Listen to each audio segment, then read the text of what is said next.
Hello friends, welcome to this live session of your NEP PDP program. You are the sixth batch. Before starting our today's live conferencing session, let me to introduce myself. I, Dr. Niradhar De, Associate Professor, School of Education. Welcome you all to this live conferencing session. Today in this session, we have, as per our plan, we have taken a title for discussion, that is institutional development plans in higher education. We have with us Professor R. Baskar. Today he is going to deliver the expert lecture. Let me to welcome and introduce Professor R. Baskar so that you will be acquainted about his experiences and the nature of work and his expertise and the topic that he has taken. He will be discussing, he will be explaining the things as per the NEP 2020 relating to institutional development plans in higher education.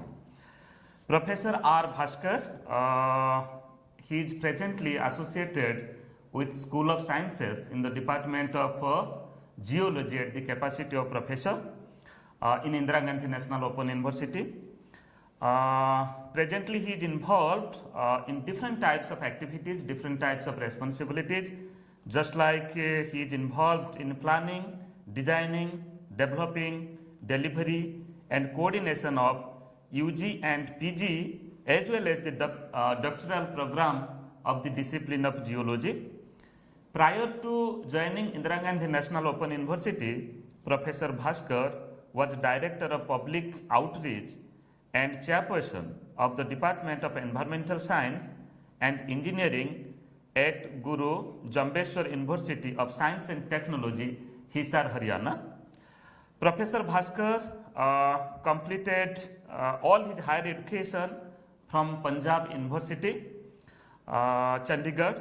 He has done his MSc with honors, then MPhil and PhD in the discipline of geology. He is the recipient of many awards and fellowship, just like Junior Research Fellowship from the Department of Science and Technology, Dr. K.S. Krishnan DAE Fellowship, ICSC World Laboratory Scholarship Fellowship from France, then CSIR Senior Research Fellowship. Professor Baskar was a DOD Research Associate at the Wadia Institute of Himalayan Geology 1993 and UGC Research Associate at School of Environmental Sciences, Jawaharlal Nehru University from 1993 to 1995. He is the chairperson, Regional Center, Geological Society of India, Delhi, and member of State Level Environmental Impact Assessment Authority for the state of Haryana. Professor Baskar has wide experience in the field of science education, both in teaching as well as in research at the national and international level. Some of his major association with the global universities, international universities, just like Professor Baskar was an academic guest at different reputed universities like ETH Zurich, Technical University Munich, Center for Geobiology Norway, Stockholm University Sweden, VTT Finland, Jagiellonian University Poland, Slovak Caves Administration Slovakia. This is just his a little introduction, and what I have experienced, we all work together in Indira Gandhi National Open University. He is a very good human being. You will be experiencing in his lecture. He has wide experience, but he is a person of down to earth.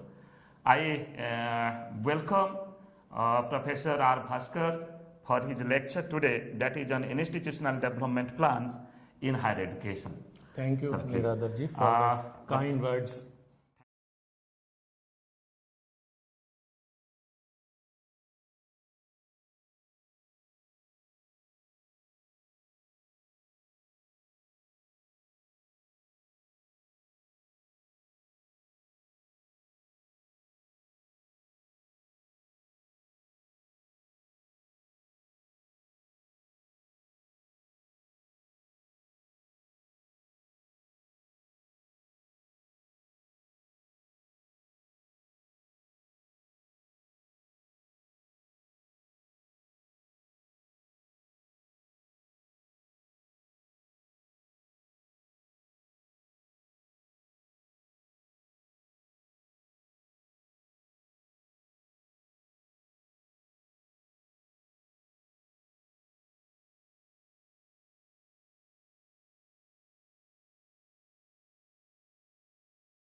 Respected fellow colleagues, today I am happy to share my presentation and thoughts on institutional development plans in higher education.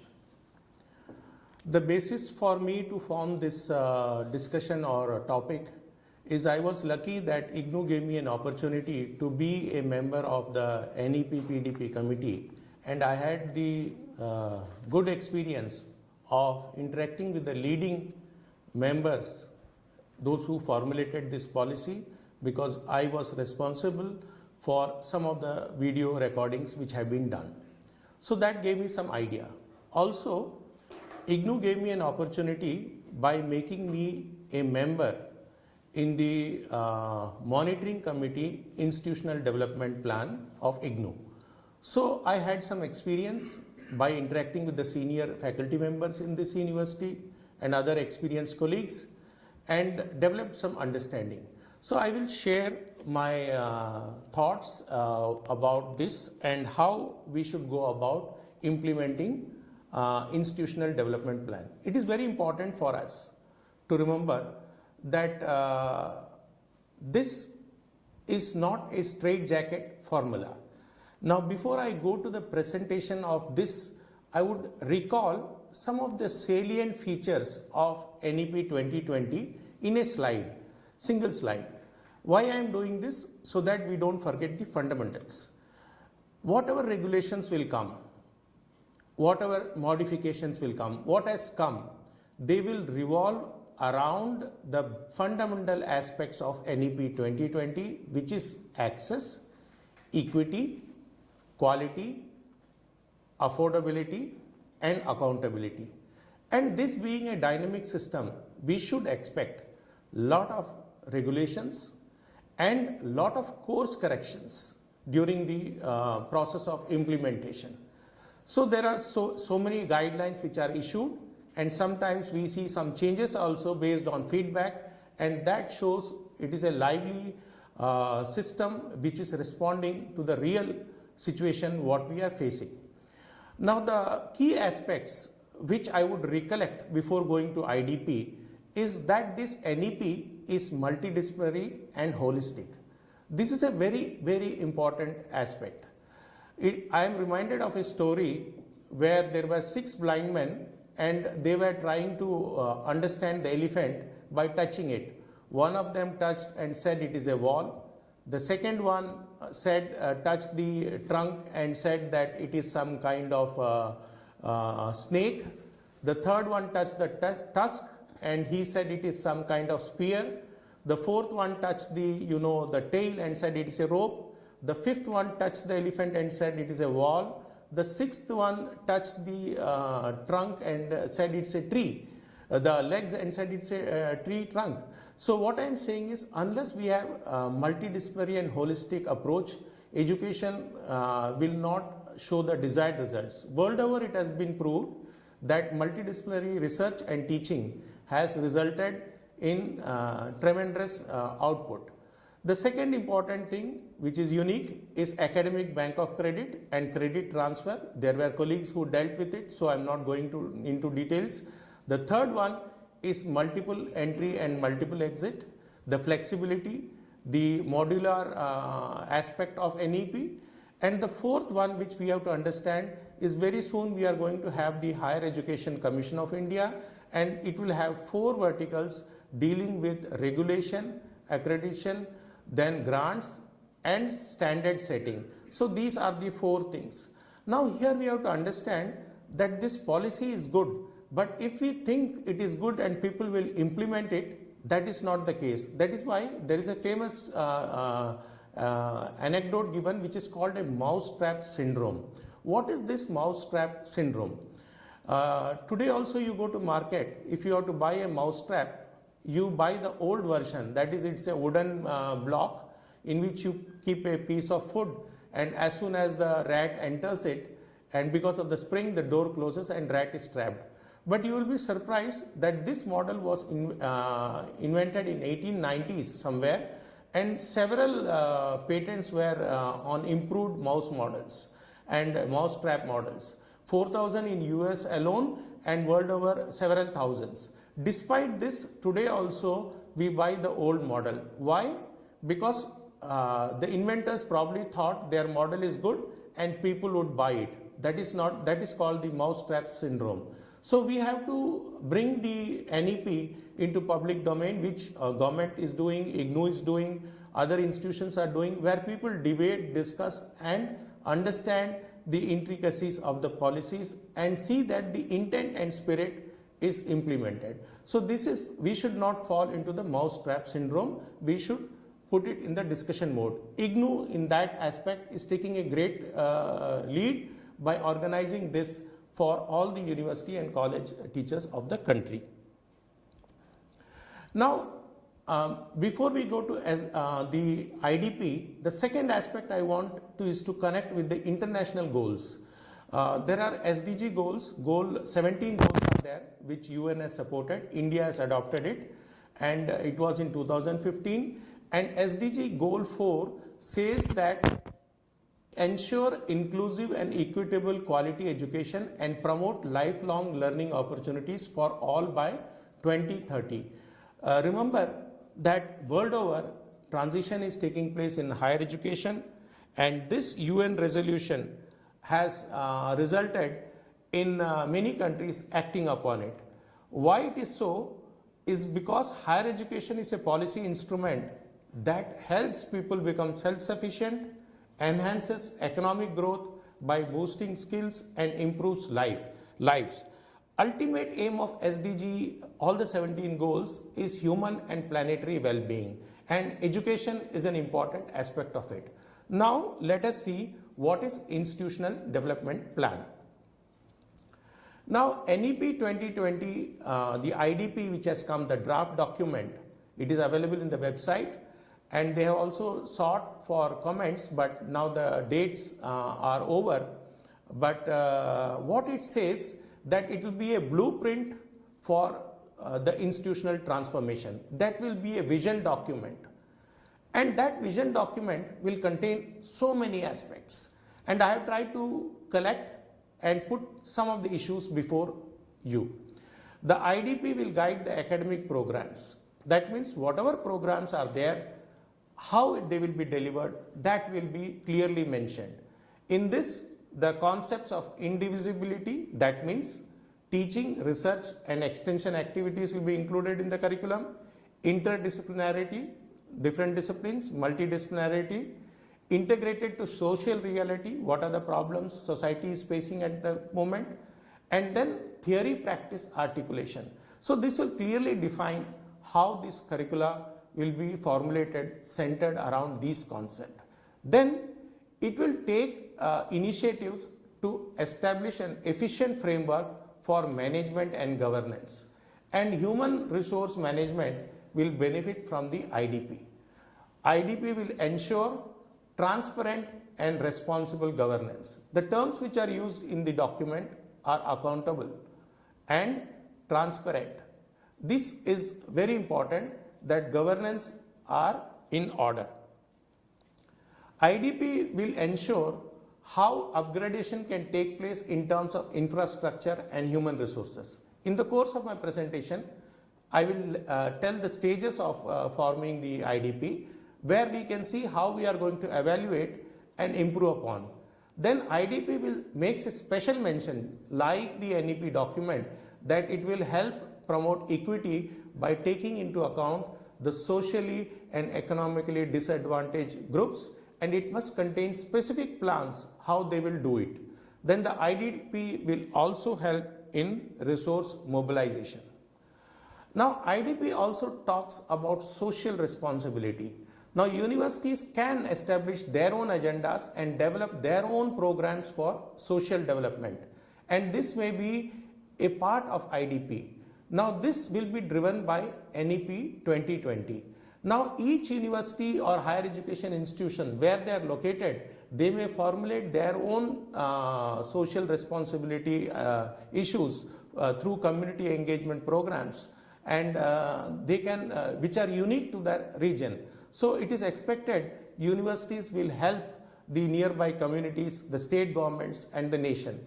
For example, recently IIT Delhi took a step where they decided to engage the parliamentarians on climate change issues. So teachers have the intellectual capacity and understanding, in-depth understanding of subject, and they can discharge their role in such a manner which the IDP promotes.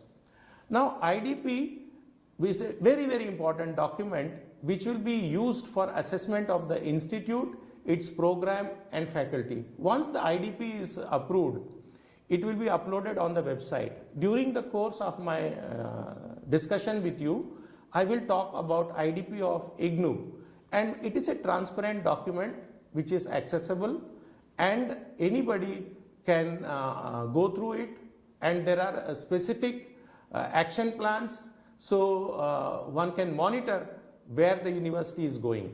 So IDPs are not standalone plan but will have multifaceted interfaces to look into the perspective of the institution holistically. So this will be a document containing all the aspects. Now what does the IDP assess? It assesses the human resource requirement. What is the teacher strength? What is the student strength? Which groups, which gender, socially economic disadvantaged groups, all those data are collected. What are the courses run and what are the specialization? What is the infrastructure facilities which are available and what is required for upgraded? And now we are talking of online systems, or we are having integrated ICT related technologies. What is the technological situation in the university? How they can be strengthened? What are the issues to be looked into? Learning infrastructure for the students, for the faculty, that can be labs and libraries, how they can be built, all these things. Continuous professional development of teachers, this is very important. In fact, this has a special mention that this has to be taken care, and faculties are the linchpin in the whole higher education system. Student support services, they are the ones we are serving, so the support services has to be strengthened. What is the current situation, what needs to be done, and teaching in infrastructure, the pedagogy, the teaching learning techniques, assessment methods, all these things will be discussed. Now it should be an effective plan. This IDP institutional plan has to align with the national and state goals, and we have to prepare to optimally use the resources by reorganizing and innovating them. We should keep in mind the broad goals of the NEP 2020 and how we align with the national and state goals. I will give few examples of universities during the next few slides, and you can see each university forms its own IDP depending on the act on which it is formed. All HEIs must have an IDP to re-energize the faculty and the administration to achieve the intended objectives. It must galvanize and guide them. So the IDP must be such a document that it should push everyone towards achieving the required goals. Please do not assume that there is a standard IDP. Diverse institutions means diverse IDP. IDP will vary in terms of vision, mission, goals, targets, levels of multidisciplinarity to be achieved, self-governance, academic plan, HR management, student support system, and financial plan. Different institutions, IDP of different institutions may be differing, disparate, distinct, divergent, diversified, and dissimilar. Single or multiple discipline colleges affiliated with a university may have a different IDP. IITs will have a different IDP. NITs will have a different IDP. Private and deemed universities may have different strategies from state-funded universities. Now, academic plan should be included in IDP. It is one of the most important component, and it will range from curricular improvement to quality classroom transaction, including assessment methods. This should be included in the IDP. And each institution should commit in the IDP how they will help in achieving the holistic development of the students and create strong internal system for supporting diverse student cohorts in academic and social domains, both inside and outside formal academic interactions in the classroom. For example, forming clubs or activity groups where students can express themselves and have holistic development. If it is like environmental issues, climate change, waste management, biodiversity conservation, or it can be human values like constitutional, respect for constitution, respect for colleagues, human, cyber crime issues or cyber security issues. These are the general issues, value added and other courses which can be given so that the student develops holistic understanding. The faculty is very important. IDP clearly mentions that there will be clearly defined, independent and transparent process for faculty recruitment. While IDP and the NEP document says that current process will continue, they would also introduce tenure track process where this will be done to ensure further excellence, and the parameters will be clearly defined how the faculty is to be assessed on the basis of the pedagogy, classroom teaching, research, contribution to corporate life and other extension activities. So there will be well-defined criteria. Faculty should be committed, competent, capable, creative and enjoy high credibility. This faculty is the linchpin of the whole system. Universities are known because of the contribution of the faculty of the universities. The name of the university goes all over because of the contribution made in terms of research and innovation. So faculty, the IDP gives a lot of emphasis on faculty continuous development programs. Now, if you see the IDP, it says that all institutions will develop a continuous professional development plan for the faculty and determine the process for its implementation. This will be a part of IDP. They have to plan for capacity development in the field of the study, discipline, pedagogy, capacities, research and contribution to practice. For example, faculty can be encouraged to attend conferences, training program, sent abroad so that they are updated with the latest. Investment in faculty has to be done, and it is the institutional's responsibility to ensure that faculty are motivated and able to contribute to the system. Now, human resource management is very important. In a university, there are other staff other than faculty. That is the support staff, that is the administrative staff, that is the academic staff, and this management as IDP takes care of the system holistically. Many times the teaching positions remain vacant and the institution has to take steps to fill the vacant position, notify new positions. They will, in their IDP, they will tell how many are vacant and by when they are going to be filled, what is the qualification they are desiring based on the programs they are offering. All this will be clearly mentioned. In most cases, it is found that for some reason or other, the faculty appointments are delayed. There is also time-bound recruitment process which has to be taken place. In some cases, heads of institution, the position, they remain vacant for very long, and as per new governance structure which has been mentioned in the NEP, Board of Governors, BOG, will be responsible for appointing the heads of the institution. And why they have given this authority? So that there can be less of external interference in the selection of the head and the members of this Board of Governance. It is expected that heads and Board of Governance members would be persons with integrity, intelligence, imagination, insight and impeccable integrity, and will be inspiring. Similarly, a merit-based structure of tenure, promotion, salary structure will be strictly implemented. So IDP takes care of these issues. The other issue which IDP mentions is the second vertical of the NEP, which is higher education. This is the NAC, which is the National Accreditation Council. in which it says that HEIs will aim through their IDPs to attain the highest level of accreditation over the next 15 years and eventually aim to function as self-governing degree granting institutions clusters. Recently there have been news that ultimately this assessment will be a binary process as is followed world over. That means it will not have the grading, so that there is unhealthy competition which is sometimes reflected. So to avoid that, NAC is thinking of having a binary process where it says institution whether it is accredited or yet to be accredited.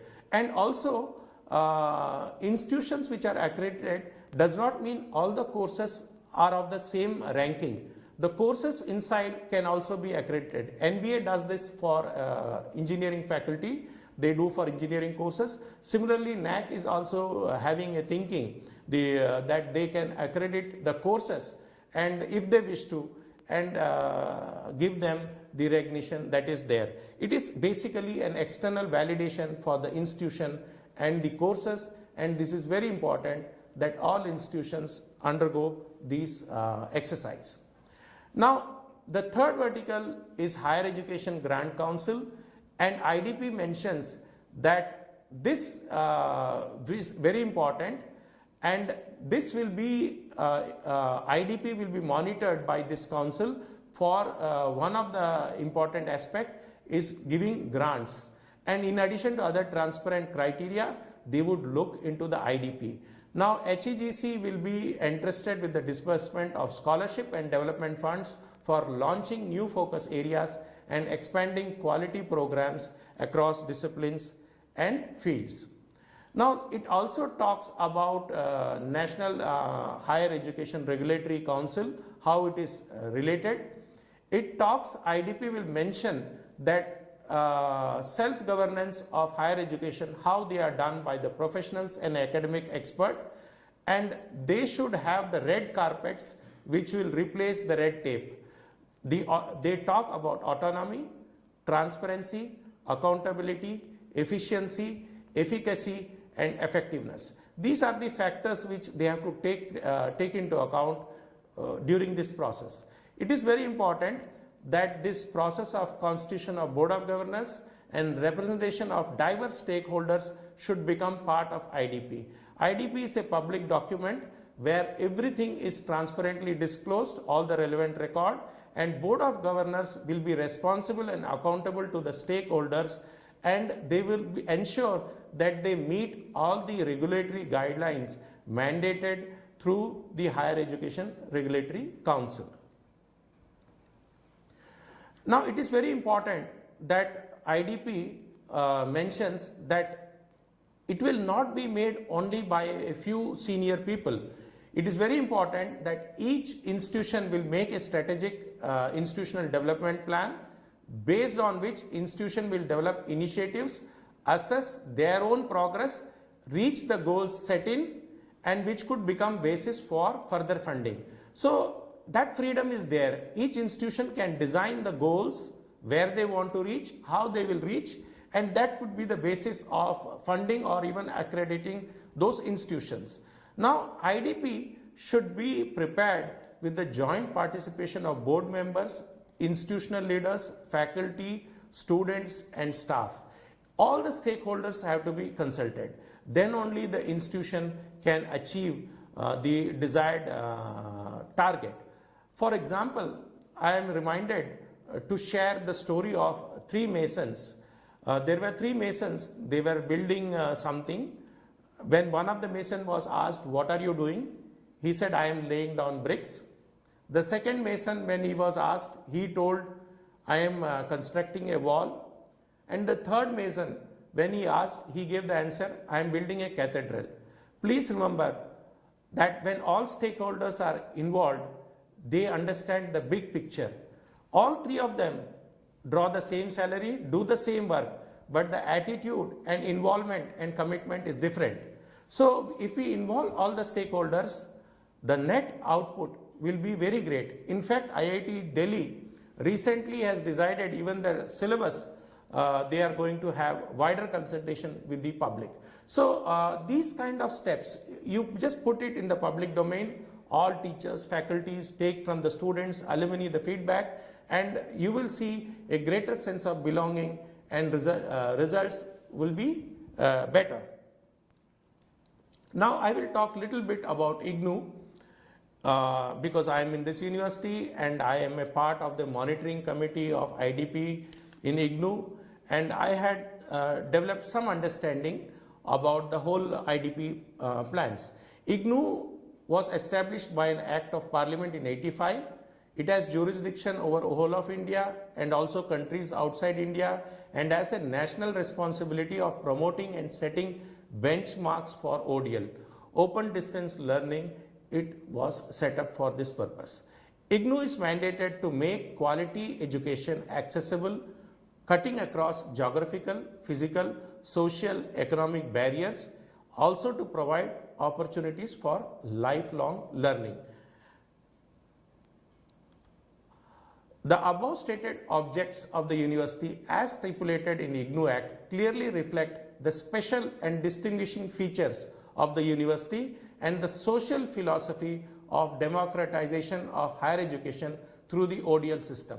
Why I read this act here is because when we form the IDP, we have to remember what is the act under which the university has formed, and the IDP should achieve the NEP 2020 goals and how it will achieve, keeping those things into consideration.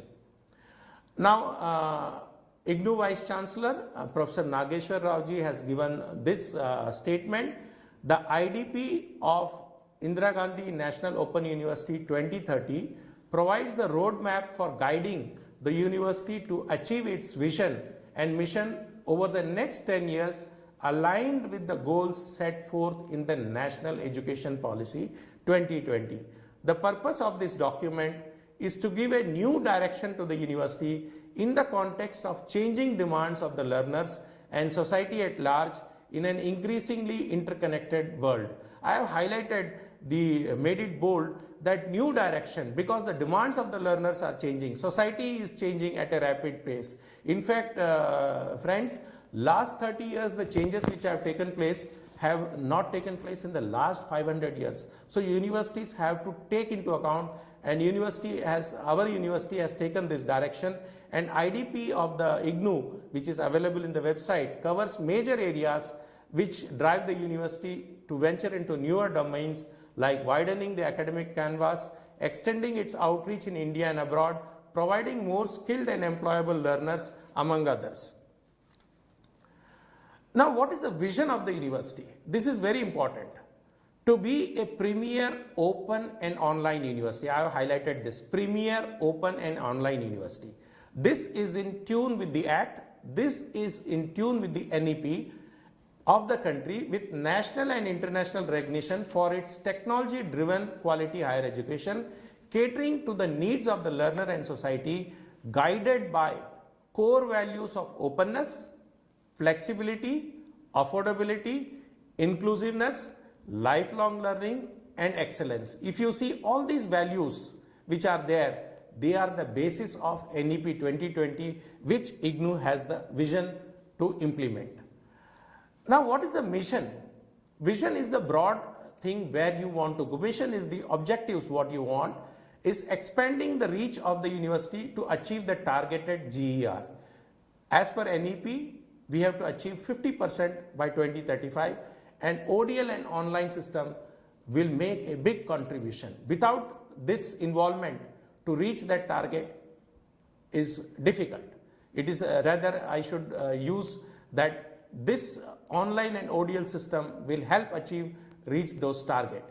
Universities is trying to make international presence by study centers, programs, digital online programs. It is also trying to enhance the design, delivery, and developing of technology-enabled support taking for the courses. It is offering market-driven courses. It is involved in the development of holistic, multidisciplinary programs and courses with skills. and it is developing academic program taking into consideration the neglected regions and communities. It is strengthening the industry institution interaction. It is fostering collaboration with the government, NGOs and research institutions. Many of the government programs university is implementing, including the skill ministry program. Updating and globalizing the curriculum, keeping in view of the changing times. Strict schedules in development, delivery, design and revision of programs. Mechanism for lateral entry and flexible exit options in UG/PG programs. High quality teaching learning environment for learners capable of using online technologies. Graduate with employable skills. Research for quality improvement and better academic visibility. Enhancing quality of academic and sponsored research. Redesigning of learner support services at all levels and supporting online support services for the learners. Now also IGNOU is introducing the e-office management and automation, providing continuous professional development for the teachers, sensitizing with issues such as gender and environment, attracting by having policies and retaining qualified employees, institutionalizing quality assurance, engaging the alumni. We have 3 million learners who are benefited from IGNOU, international visibility, university ranking at the global level. Now I will give example of Indian Institute of Science to tell you how that is different. I am only taking the vision document which is available, in their website. IIC aims to be among the foremost academic institution through pursuit of excellence and research and promotion of innovation by offering world-class education to train future leaders in science and technology by applying science and technology breakthroughs for India's wealth creation and social welfare. So you can see they want to create future leaders in science and technology. The focus here is on science and technology. Focus here is on applying. Where you saw IGNOU, it was online and ODL was the vision. But the end goal is meeting the NEP 2020 basic fundamentals. Delhi University, if you see, that has already decided on the basis of the Nishtha Dhriti Satyam. That means creation of well-rounded, multi-skilled and socially responsible global citizen. This is how they have decided their vision. So vision document dictates where you would go. Now if you see the IIT Delhi, they have decided in their vision that they will contribute to India and world through excellence in scientific and technical education and research, and to serve as valuable resource for industry and society, remain a source of pride for all Indians. If you see, there is a lot of industry engagement, industry sponsored project, industrial involvement, and this is how they have the vision. Now OP Global, I took a private university to let you know what is their vision. They want that their vision is a private global university driven by public service mission. They will promote public service, make meaningful contribution to India and world. They will foster academic excellence, intellectual engagement and social responsibility. I have not added here in their mission statement, they have emphasized a lot of agenda for the global university position. So if you see their faculty, they have global faculty from different countries. They have students from different countries. Their curriculum is also designed.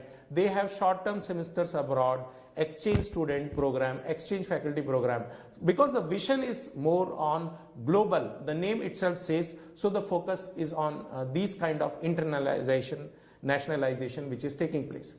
Now just to give another example, I took Central Tribunal University of Andhra Pradesh, where the vision is that they will develop programs which will promote individual, cultural and environmental progress of the people, especially tribal, of the state of Andhra Pradesh, nation and world. So here the focus is the cultural and environmental progress, and focus is on tribal community so that they could reach and achieve the required progress. So each university's vision document is based on the act on which it is formed, and when you form the IDP, you have to consider these factors in mind.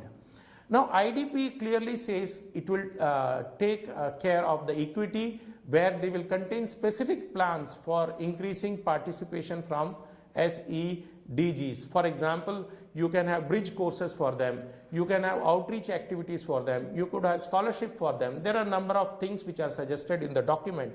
There are a number of things which are given in the draft document. UGC has notified it, and there are 2 sections, and Professor Avinash Pandey, Director IUAC, was the chairman of this committee, and it's a wonderful document. And if you go through, every aspect of the university is covered, including part 2, where the campus development, the campus area, campus class, everything is taken into account. Faculty student ratio, all these things are taken into account. Now, what are the implementation strategies? Each institution will develop IDP through participative process in which the management, faculty, administration and students have important roles. You could take the feedback, which IGNOU has done, and then implement. Head of institution can start the process after obtaining approval from the managing body of the institution, like Board of Management or Executive Council, whatever term is used, and the method of IDP developing will involve several steps. Now, what are those? Setting targets, developing strategies to reach those, governance structures, academic programs. For example, you should take into account NEP, guidelines, HRM, student support, physical and technological infrastructure, financial plan, monitoring and review. Now, status and diagnosis. It is very important to understand where the institution stands. So for that, you have to collect the baseline data. How many students are there? What is the faculty? What is the vacancy? What is the background? What is the skill demand? What are the courses offered?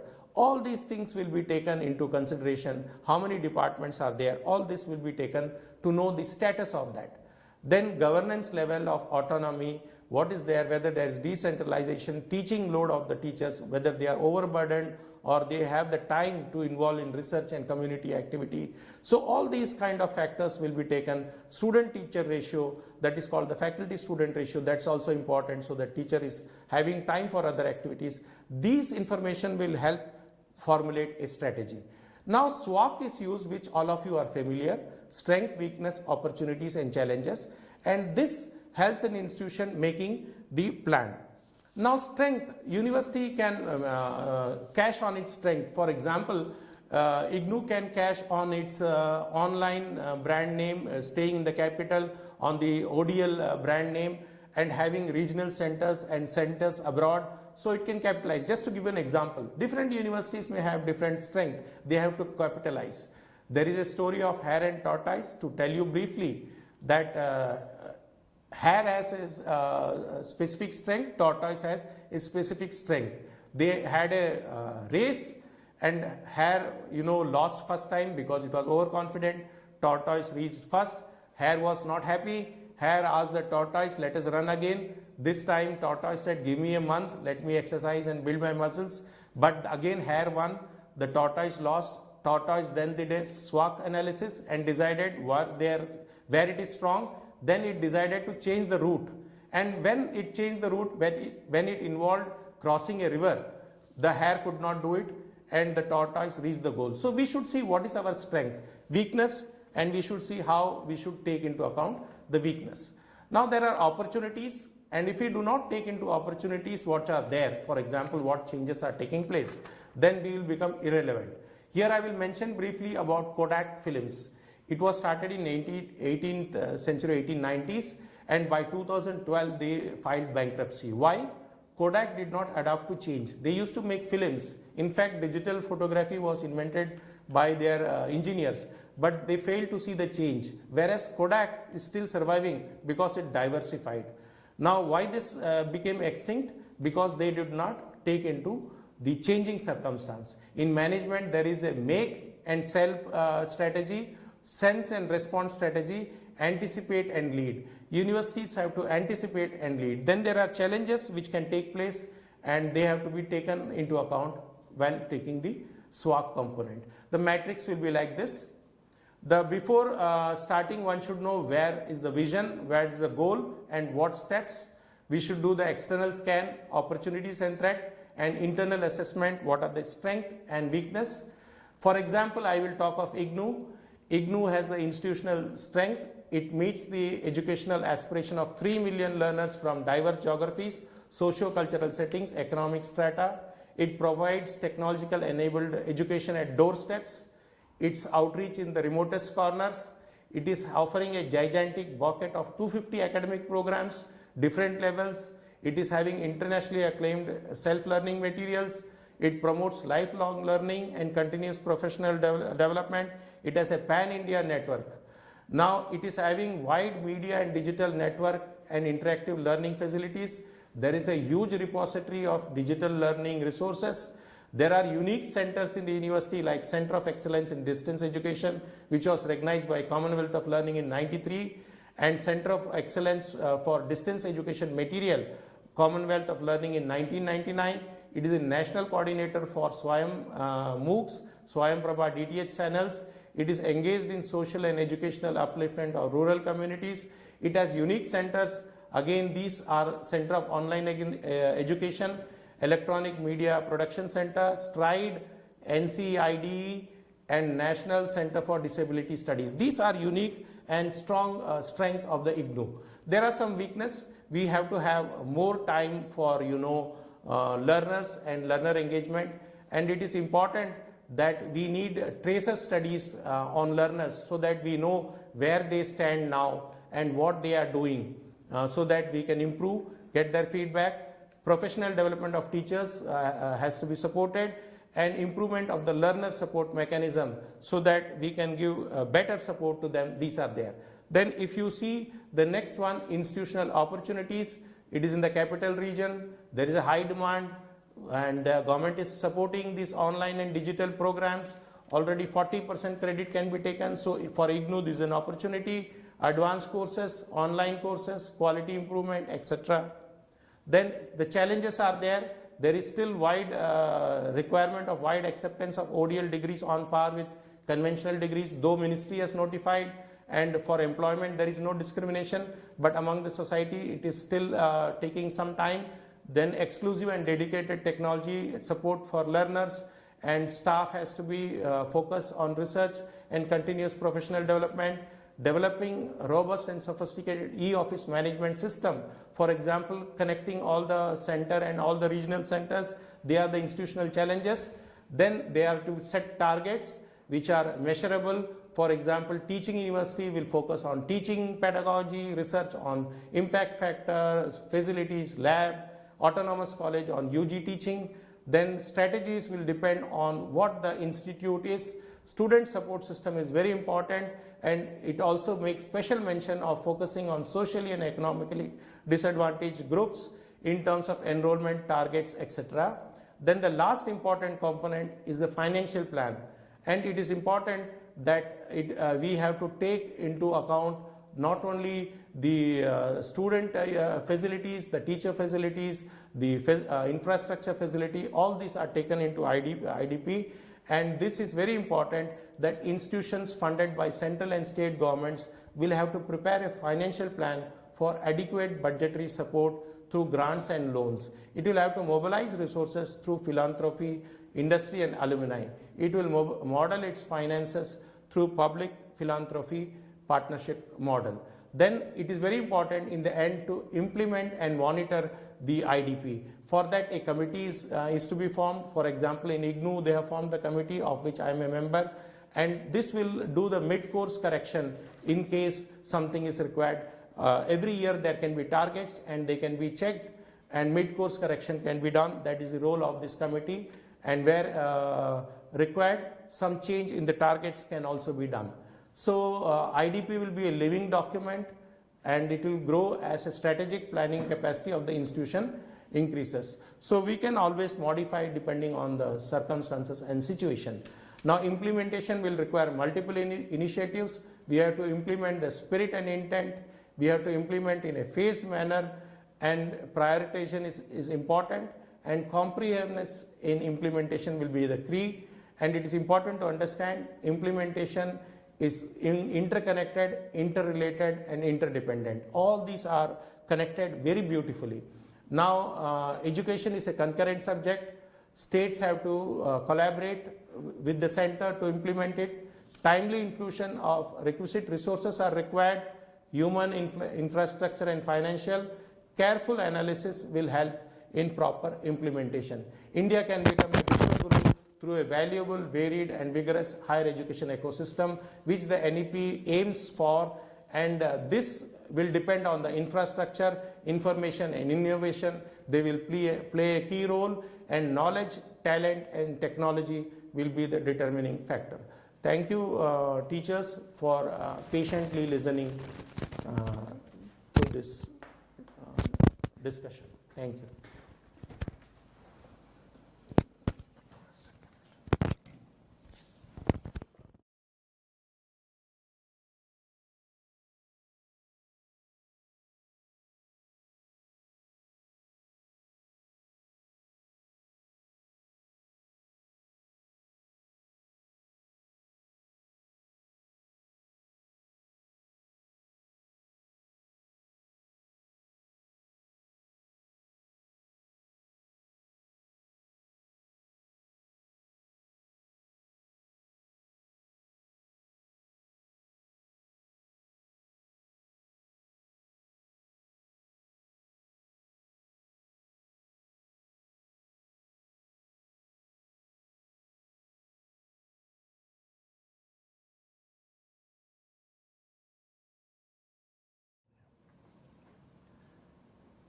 Thank you, Professor Baskar. It was really a very nice, presentation, and you have touched Thank you. upon, I think, almost all the important aspects, important points that covers the institutional development plans in higher education.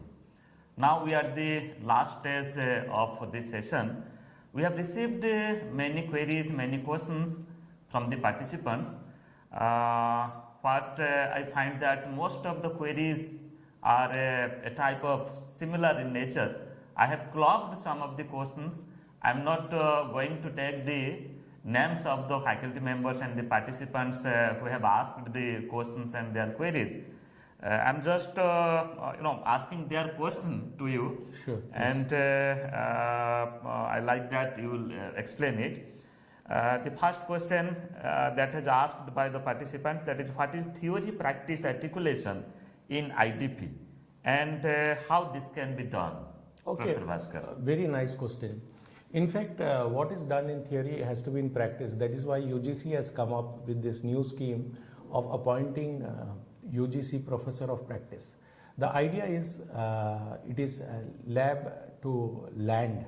That is, what is done should go to the field also, and UGC has given this new guidelines where one can appoint a professor of practice on honorary basis or on other basis, and this is over and above the allotted vacancies which are there, and they would bring their industry experience. They would help in curriculum design, in designing projects, and help develop linkages with the industry, help the students, train them so that our students are industry ready, because the complaint which is there normally is that students are not employable or do not have the ready employable skills, and employers have to train. So UGC's this move will solve this theory practice dichotomy which is currently there.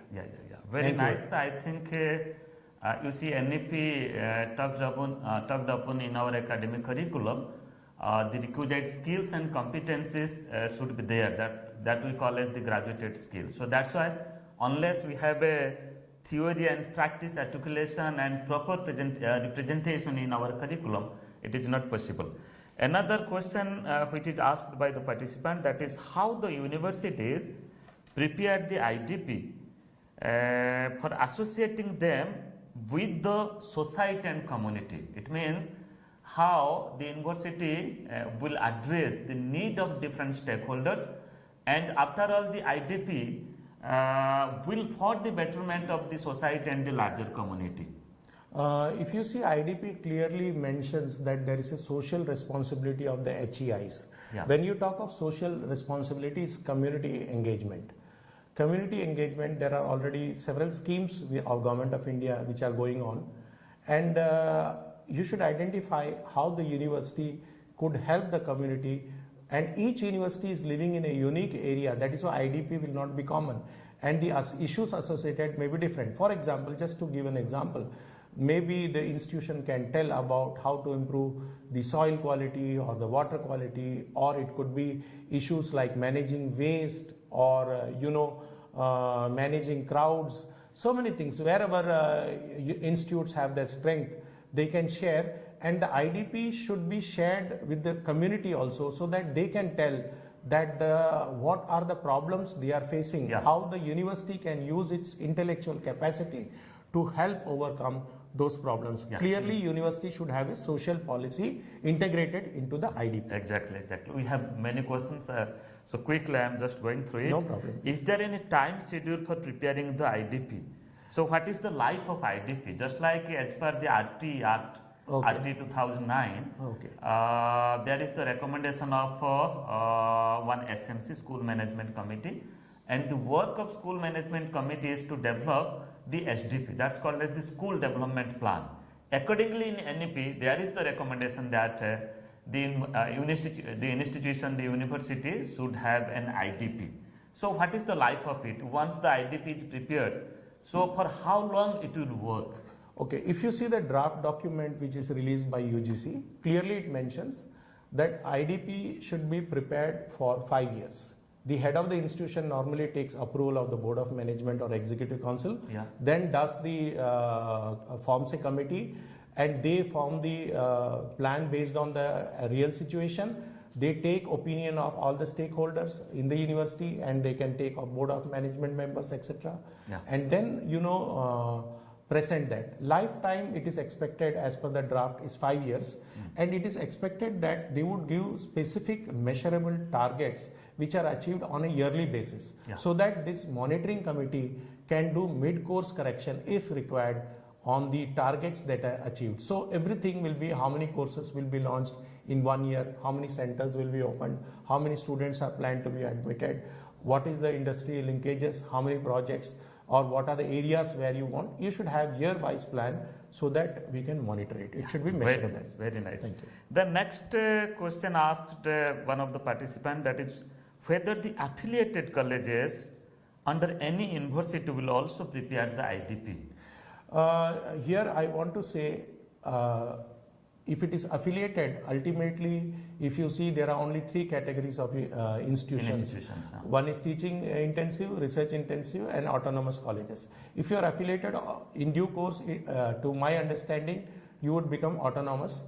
But if the institution has prepared, that plan applies on you also. But the affiliated colleges should be consulted, or their views should be taken into account by the university which is forming the IDP. And they would, I'm sure the university would take care of the development of the affiliated colleges, because they still function under their jurisdiction. Yeah, fine. Further, another question asked by the participant, that is, who will be the members, those who will be involved for preparing this IDP plan? As per the strategies which are done, it is the Vice Chancellor who takes the permission of the Board of Management or the Executive Council, and then he assigns the task to a committee by appointing the senior faculty members, and there is a coordinator who is appointed, who is responsible for coordinating. So this is the procedure which is followed, and you can opt for external members also if you require, or you can take the opinion of them, because you can have members from the Board of Governors or Executive Council. They could also give inputs, because they are involved in policy planning and management of the university.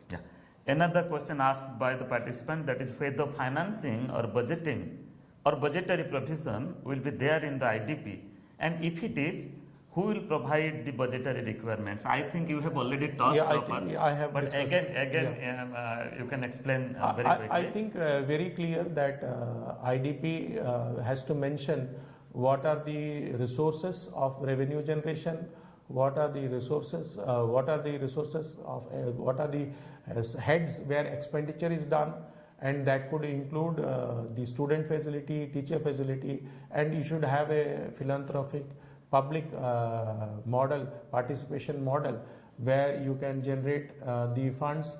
Then governments also give funds when you apply, because governments are supporting the universities, those who are state universities, publicly funded universities. And I'm sure this issue doesn't apply to private universities where they generate their own income. Again, another important question. It may be the last question. We are running, short of time. This is relating to implementation and monitoring. When IDP is prepared, it is clear that the university will implement it as per the yearly plan, as per the provision of the yearly plan. Then after this has been prepared for the 5 years. But you see, once the plan is prepared, then who will do the the monitoring work or monitoring activities, whether this has been properly implemented or not, whether the university or the institution by forming a committee will monitor it, or any third party monitoring is there? This question has very asked. good question. In the notification, draft notification, it is clearly mentioned that there will be a IDP institutional development plan monitoring committee. And in IGNOU, we have formed that committee where the heads of different schools, directors, made their presentation before the committee what they would achieve in the coming few years. So it is a clearly written plan. This is well documented. I did not show the document because of lack of time, but it is available in the website. You can see clearly measurable targets have been mentioned. Second, you have asked whether anybody else can monitor. When third party, when accreditation is done, IDP will be taken into account by this NAC body, which is going to form new body. They will look into IDP and see what progress has been made. So it is a very, very responsible document where the university have to implement. One cannot form an IDP and say that this is not done, because yearly monitoring is done. At the end, the accreditation status, the funding, all will depend on the implementation of IDP. Thank you, Professor Baskar. You have touched upon the most important points, and I think this is one of the innovation of our NEP 2020, that every institute, every university, it may be basing upon the nature of the university, it may be a technical university, or it may be a traditional university. They will develop their institutional development plan, and further they will also work upon that plan for the you can say the holistic development, the quality development of that university. Before closing this session, let me to say some of the important information to all our participants, our learners. Today you are supposed to go through 2 video lessons which will be telecast in the Swayam Prabha channel number 20 from 4:15 to 5:15 p.m. today. First is Changing Role of the Faculty Part 1 by Professor J.S. Rajput, former Director NCERT, and the second video lesson that is Quality Academic Research by Professor Farooq Qamar, former Secretary General, Association of Indian Universities. And you have also asked relating to your certification, relating to attending the quiz questions. So let me to touch upon very quickly. As this batch will continue till 14th of November, from 14th to 17th, quiz questions window will open. 2 types of quiz questions you might be knowing. You have to attend all the quiz questions from 14th to 17th November. And on 18th, you can see your scores on the Swayam LMS portal. And further on 21st onwards, certificate can be downloaded from the Samarth portal. And for this, you will get SMS and email for downloading the certificate. So these are the valuable information for you all. Once again, thank you very much. Yeah, once again, I extend my hearty thanks for this nice session, and I am very much hopeful that all our participants they must have benefited from your lecture. Thank you. Thank you very much.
I'm Sudeep Jha.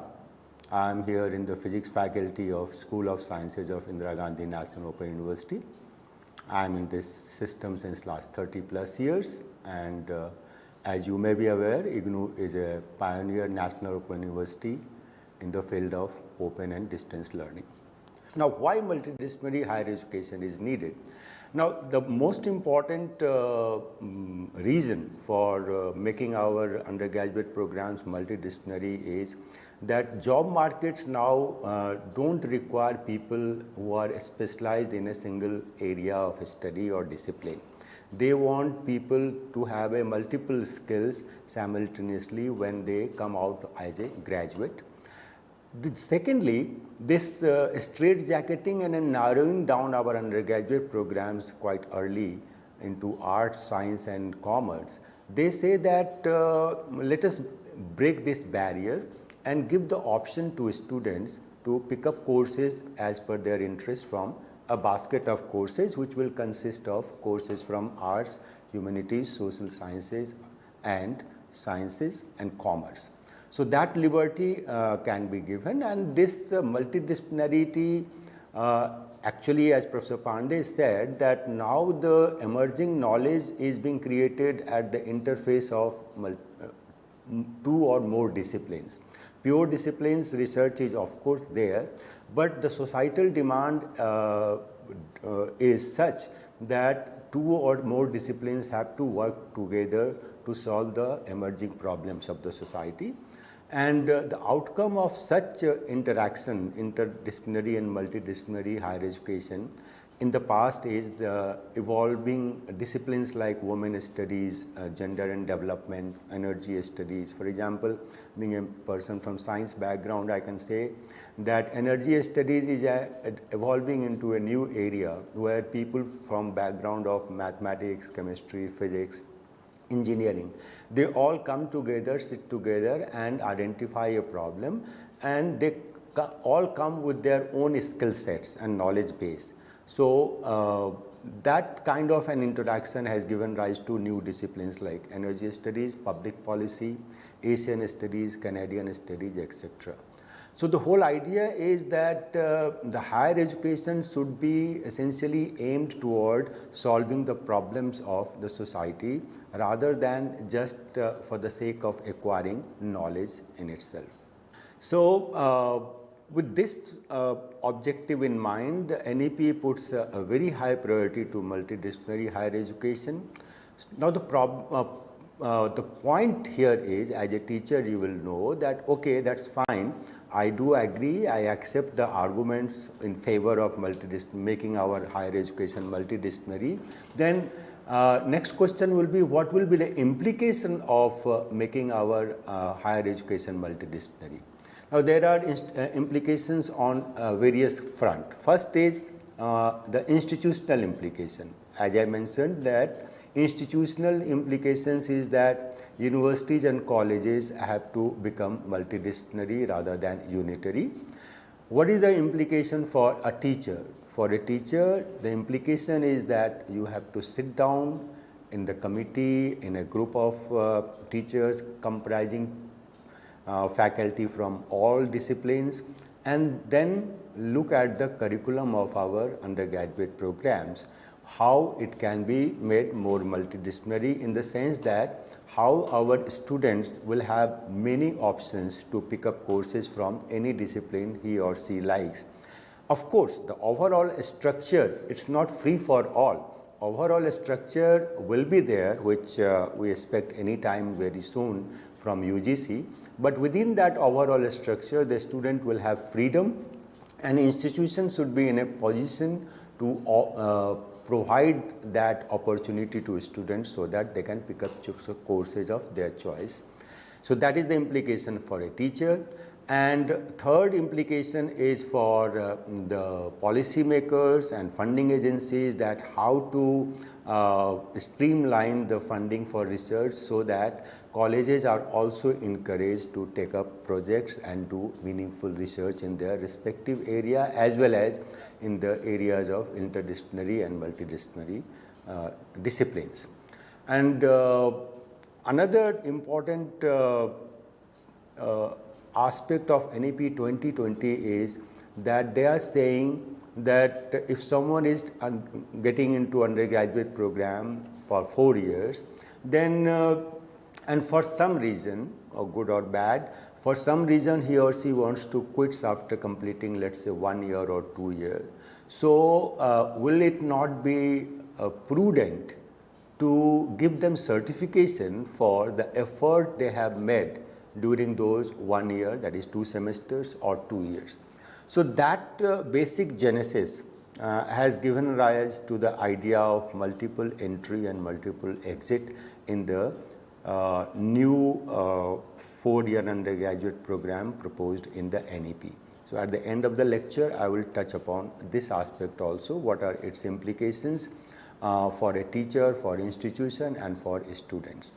Now, what are the different, once you think of an undergraduate program, so what are the components which NEP proposes should be a part of undergraduate program? I will again focus on the undergraduate program.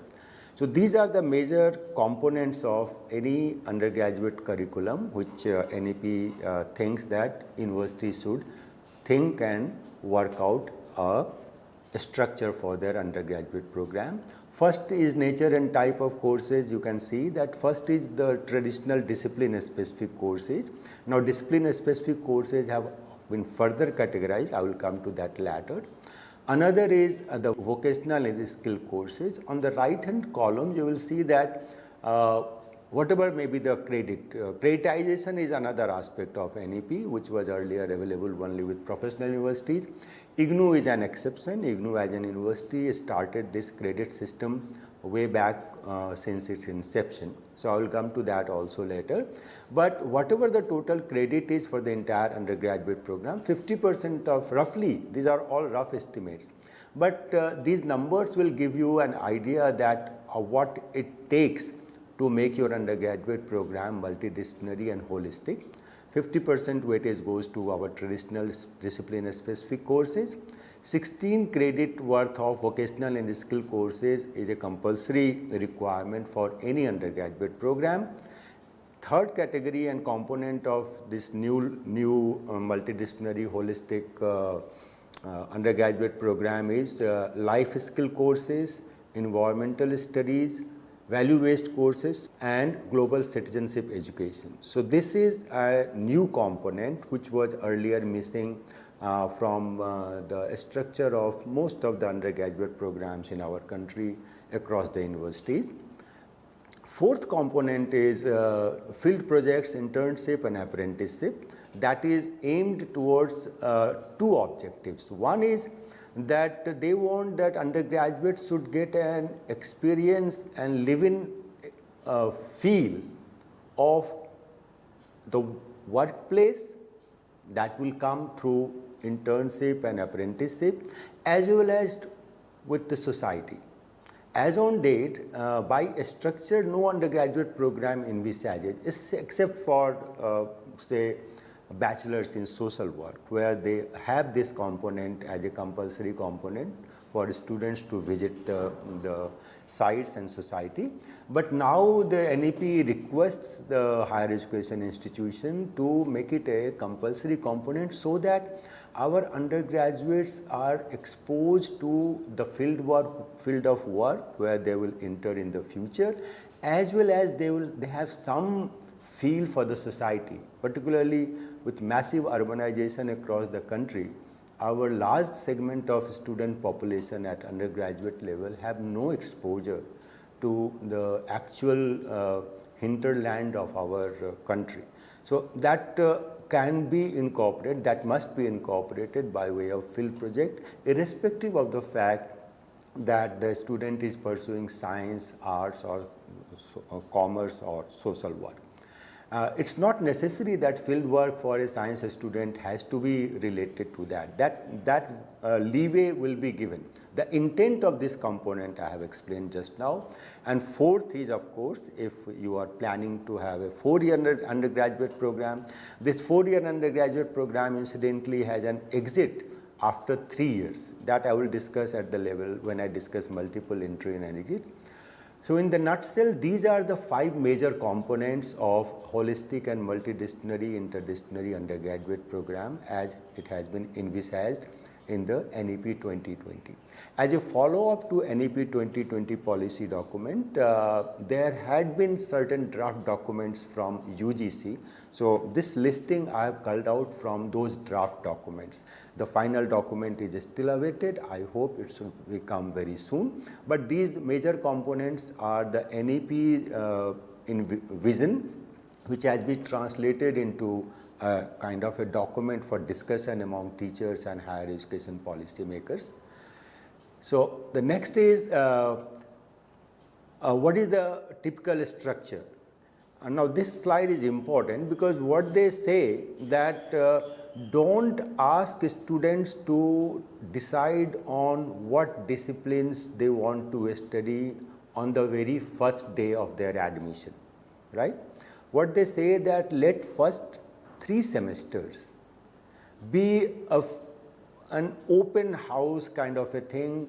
Let students study courses from different disciplines and different areas, and let them have exposure to certain compulsory courses in humanities and social sciences and sciences, some basic courses on mathematical and computational thinking analysis, creative expressions, vocational education. Now once they are done with this and at the end of 3 semesters, that is 1.5 years, then ask them that what are the disciplines you feel more comfortable about and you would like to major in a discipline.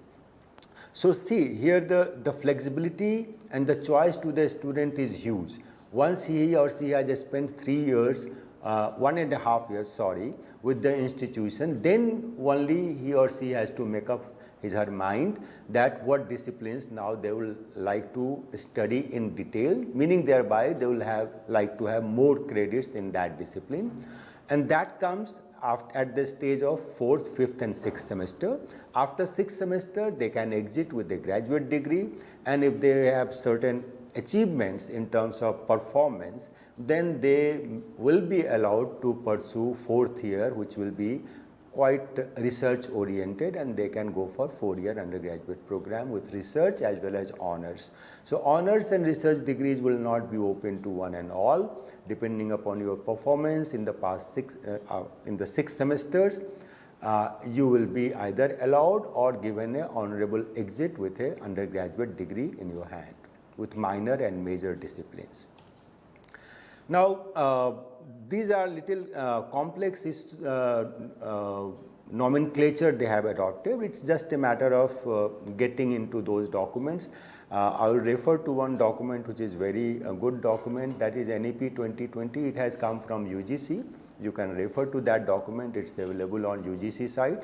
Another equally important document in the light of restructuring the curricula of 4-year undergraduate program in the light of NEP 2020 is National Higher Education Qualification Framework. This is another document from UGC. So these two documents are quite important, and they give you some feel about the thinking which is going on to translate the vision of NEP 2020 into a real concrete structure of 4-year undergraduate program.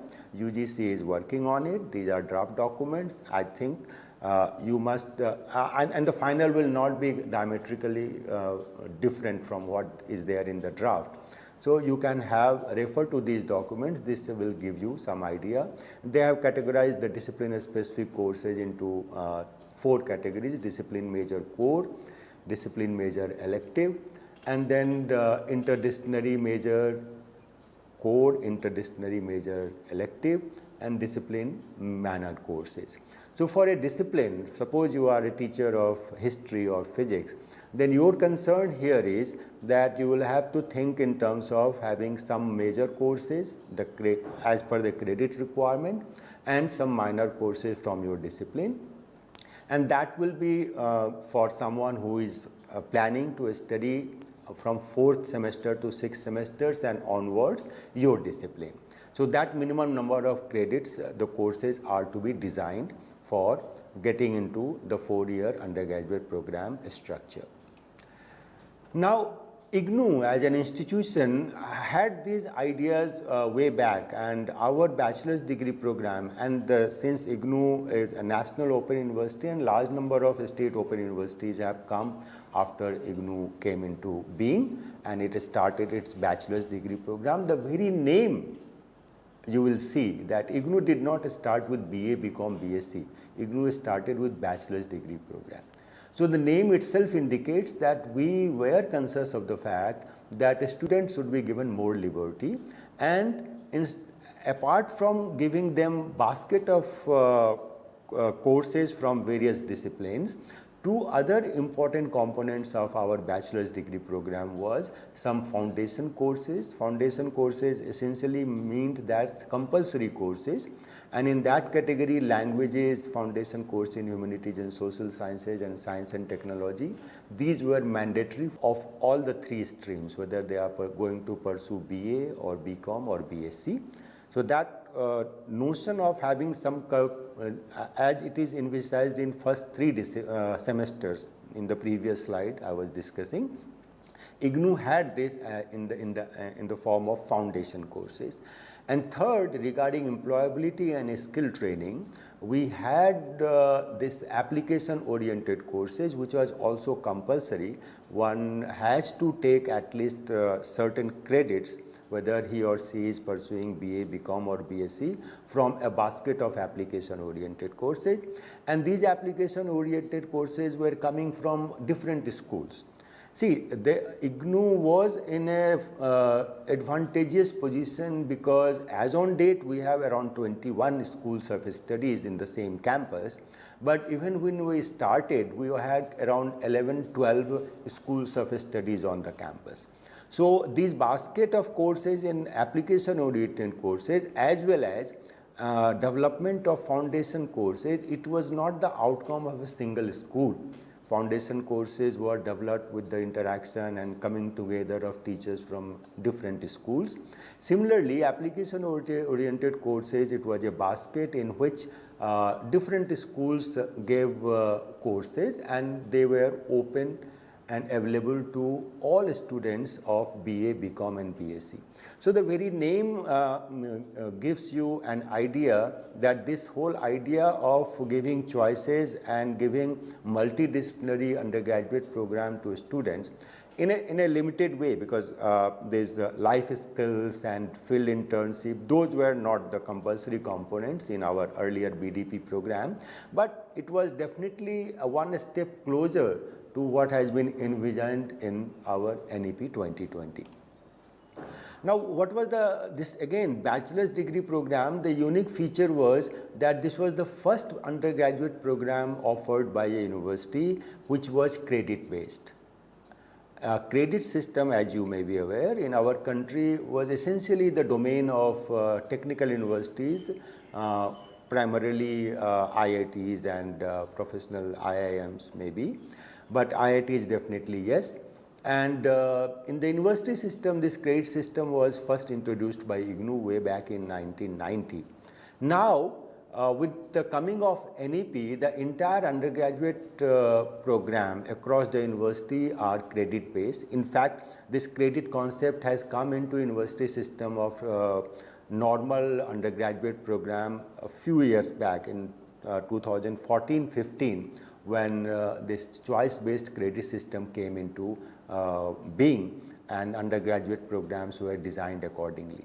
But in case of IGNOU, it was from day one our undergraduate program, and for that matter all our programs were credit based.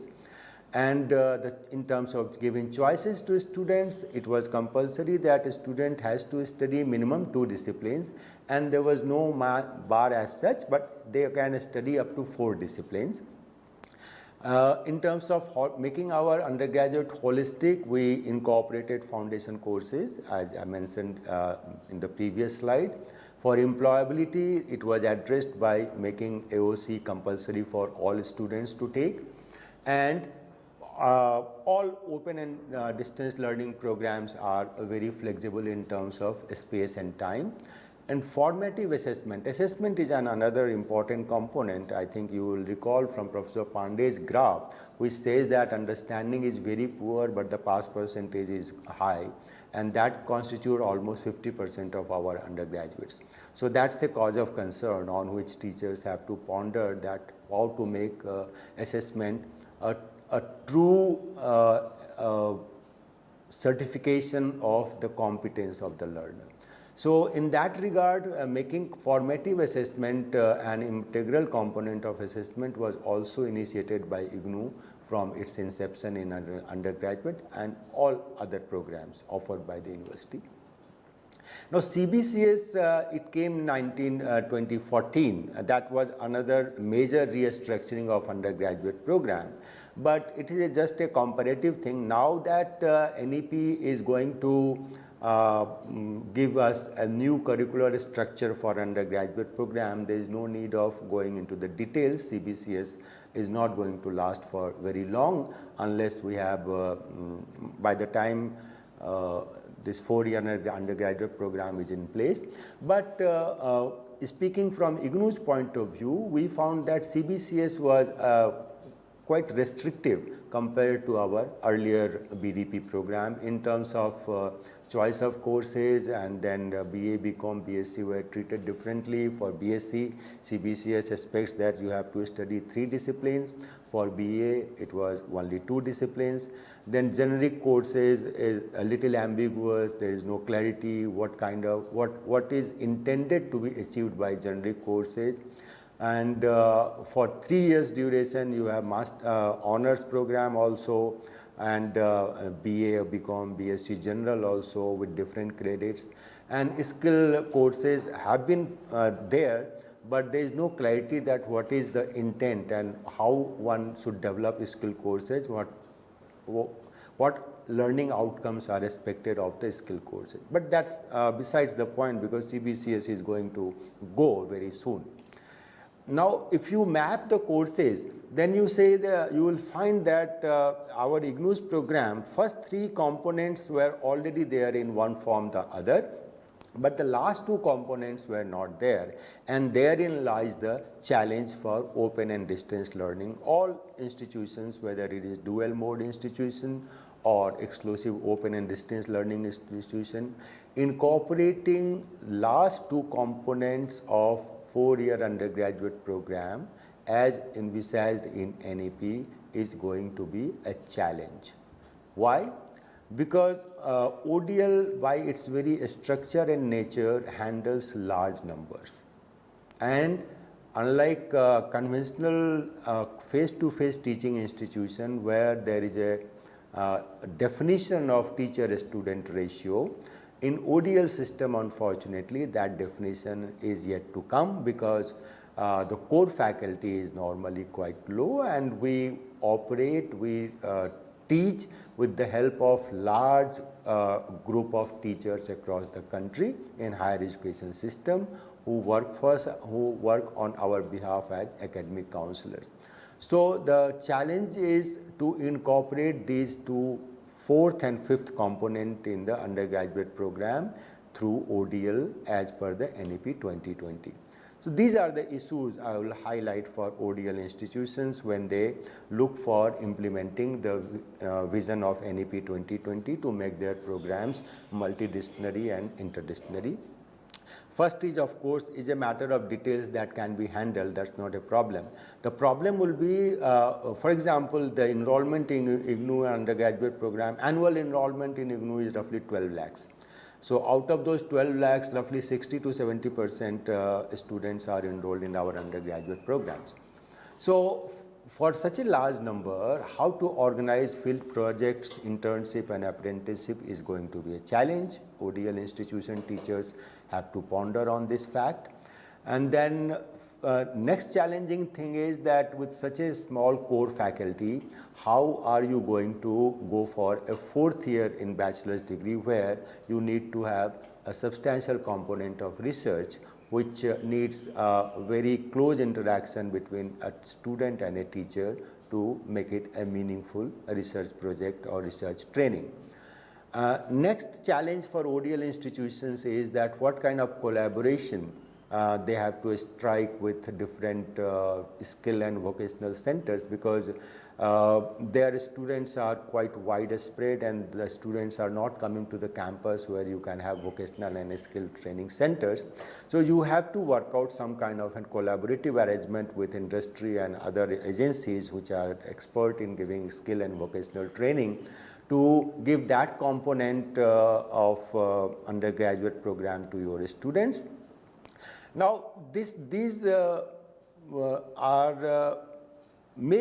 may become restrictive issues when you go to your main mandate of reaching the unreached, because if you are catering to people in the remote areas, then all these facilities of internship, apprenticeship and research and vocational and skill training, so it will be restrictive for people who live in remote areas. So that will be a slight deviation from the basic objective of ODL institution, where they intend to reach the unreached. And of course, last but not the least is that when you are handling such large numbers, large quantities, then what methodologies you will adopt as an institution to maintain the quality, particularly when it comes to incorporating these new components of undergraduate programs. So these are the issues I think which ODL institutions and policymakers in ODL institutions have to think of seriously, so that their undergraduate program is no way inferior and it is at par with the best of the higher education institution in conventional face-to-face mode. So now coming to the next issue, which is multiple entry and exit. In that context, I will again refer to a document from UGC. It's available on UGC website. You can refer to it. It is called National Higher Education Qualification Framework. Of late, there had been a concern at the policy level that we have to benchmark our different higher education programs, whether it is in the area of vocational training or in the area of skill training. And the culmination of all this has come into the form of a document, which is, of course, in UGC website you will find that it is a draft document, but it's a good document, and the final document will not be very much different. So you can refer to this. Now, NEP says, I mentioned in passing, that the time a student puts in with you as undergraduate, whether it is 1 year, which is 2 semesters, or 2 years, which is 4 semesters, so should not, and for one reason or the other he or she wants to discontinue and leave, then it is necessary that it is desirable that we give them some certification. So this is about exiting system. The NEP has says that after 1 year of study in chosen discipline, you give the person a certificate, and the courses he or she has completed in the first 2 semesters, that is 1 year, has to be at the level of 5 in this NHEQF document. They have labeled different courses, and every level, if a course is to be pitched at, let's say, level 5, then they have listed in very great detail that what should be the learning outcome for this code, what should be the assessment methodology and things like that. So after 1 year, that level 5 courses, if they have completed, including certain component of vocational and professional areas, then only you can give them a certificate after 1 year. And this certificate will enable the learner for 2 things. One is that he or she can come back to you after a lapse of, let's say, 1 or 2 years, then he or she will straightway join second year. And second is that he or she can go to any other university also and tell them that I have done this certificate, so give me admission to the second year of your undergraduate program. So that will be the freedom to students with this scheme when it is implemented in our higher education system. Same holds true for after completion of 2 years, he or she will be given diploma, and the courses have to be in tune with what is expected in this document at level 6 courses. And after completion of 3 years, the student will get a bachelor's degree, and the levels have to be commensurate with the level 7 courses of this document, National Higher Education Qualification Framework. And 4 years bachelors will have 2 streams, and they both are to have level 8 courses. One can go towards course based honors degree, and another can go towards research based 4-year degree. So all these both the streams in the 4th year, one will lead to honors degree, another will lead to a bachelor's degree with research. And all the courses in the fourth year has to be at the level 8 of this document I am referring to. So now this multiple entry exit essentially recognizes the fact that effort a student has made must be awarded. That is one. Second is that if he or she comes back to the higher education institution, then his or her prior learning and certification is given due recognition, so that he or she can complete his undergraduate program in the least possible time. So that is another aspect, and for this to happen, we need to have a some kind of a framework for a structure of 4-year undergraduate program, which is adopted by all higher education institutions, universities and colleges. Then only this mobility will work. So in that context, it is necessary, and I am very sure that the regulator must be thinking on those lines. They are working on it. Some kind of a broad framework for a 4-year undergraduate program is likely to come very soon, and accordingly that will give a lot of freedom within, and accordingly universities can design their 4-year undergraduate program. So I think with that I have given you some idea that how this holistic and multidisciplinary and interdisciplinary undergraduate program can be implemented, executed by thinking on these issues which I have highlighted in today's lecture. Thank you.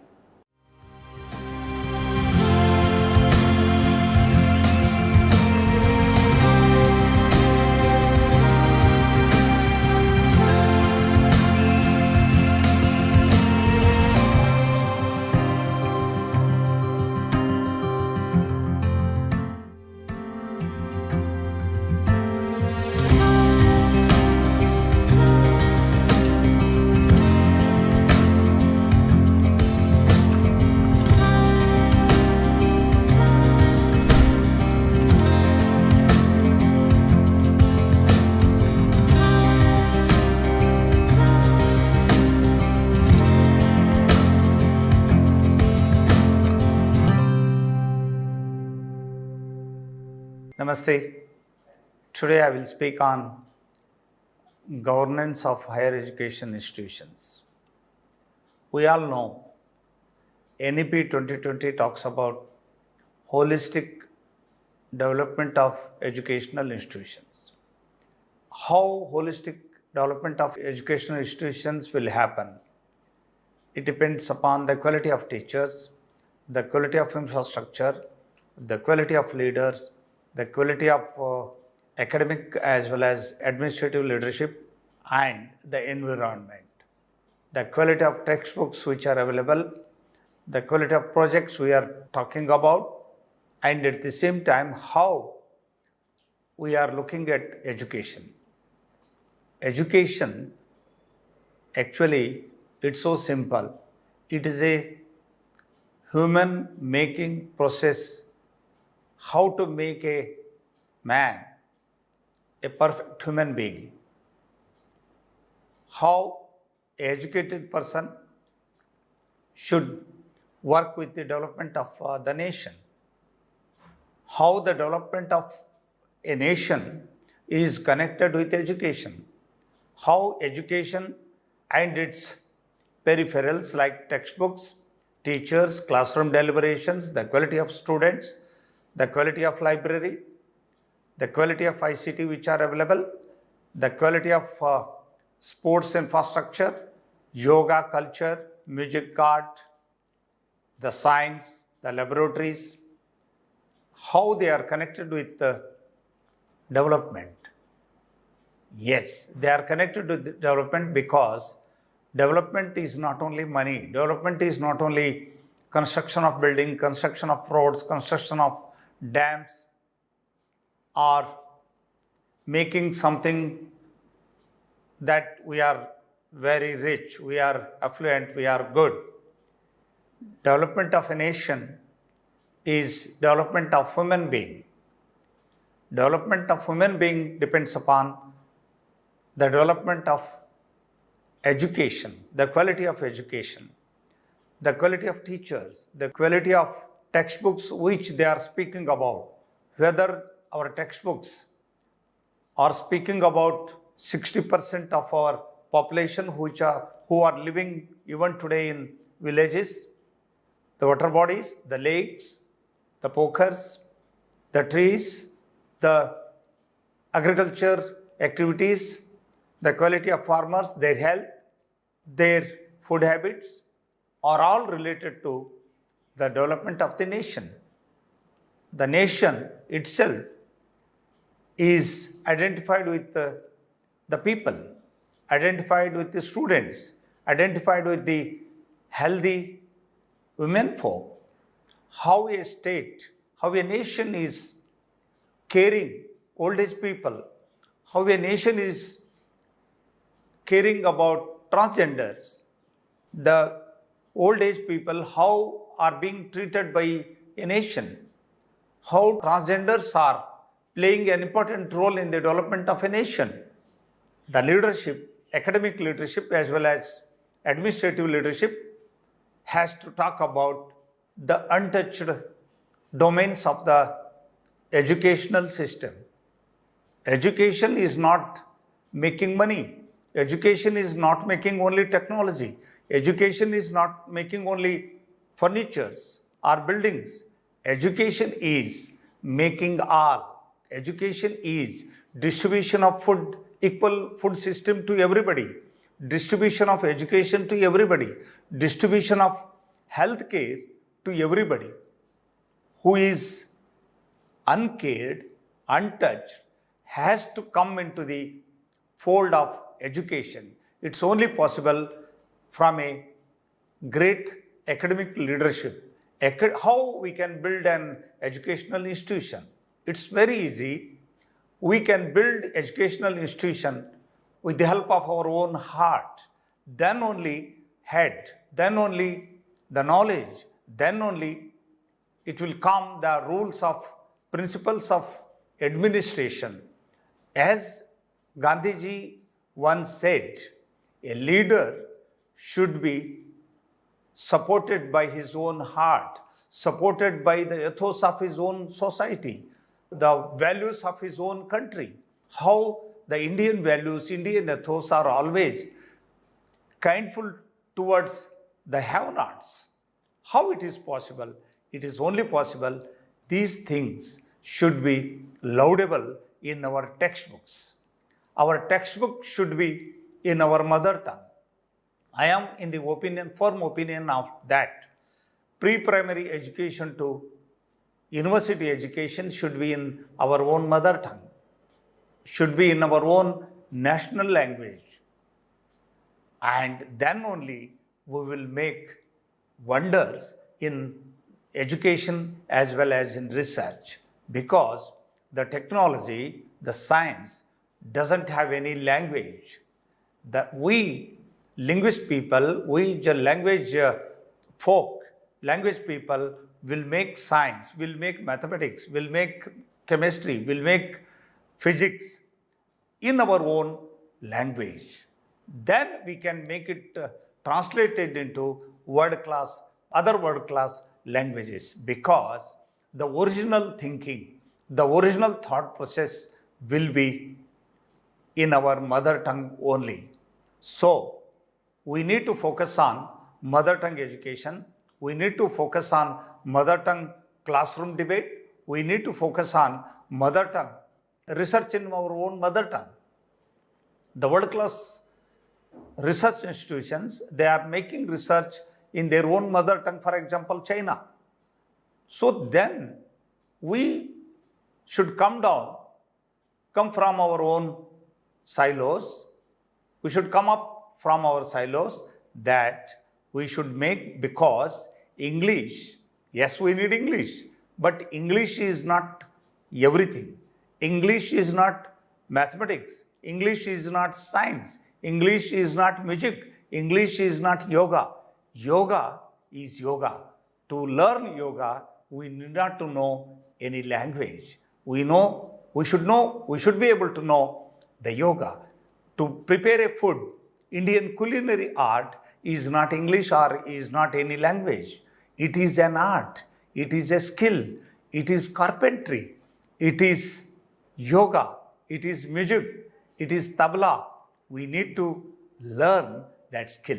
The training of our own students, the training of our colleagues has to take very seriously about mother tongue education, mother tongue training, mother tongue research, and mother tongue conversations in classroom and debates in public debates also. Because through mother tongue, we can make wonders. Our students of our nation, we're all struggling to learn English. We are struggling with a foreign language. We are struggling with a language where its roots are not enrooted in our culture. Then our culture is enrooted in our mother tongue. So we should understand, thanks to NEP 2020, thanks to our Honorable Prime Minister, they are talking about mother tongue education. Our Indian scientists now they are focusing on research in mother tongue education. So mother tongue education, classroom debates, and a leader who is talking about education development, nation development, institutional development, that conversation must be in mother tongue only. Then only our stakeholders will come to know the cent percent zeal. They will come to know the essence of our conversation. The essence, what I would like to convey a message to my colleagues, it's only possible in mother tongue. It's only possible in our own language. A leader should understand the legacy of our Indian languages. A academic leader should know the legacy of our heritage of our Indianism, Bharatiyata. How Bharat is great, how Bharat was rich, how Bharat is scientific, how Bharat is hardworking, how the women folk is hardworking. The revolutions, the white revolutions, the white flood revolutions, the green revolutions, or production revolutions, they are all possible only because of women folk. It is only possible because of the people from the rural background, the people from tribal background, the people from slum background, the people from hard zone areas or hard-working people. How tribal students are very good in sports. Why they are very good in sports? It need not to be researched because it's open. Because they have been trained by the mother nature to be hard. They have been trained by the habitat, by their own jungle, that they have to be strong to live. Now, education, now the nation should utilize the DNA of tribes to make a sports university in the country, dedicated sports university in the country, so that we should be able to give a message to the world.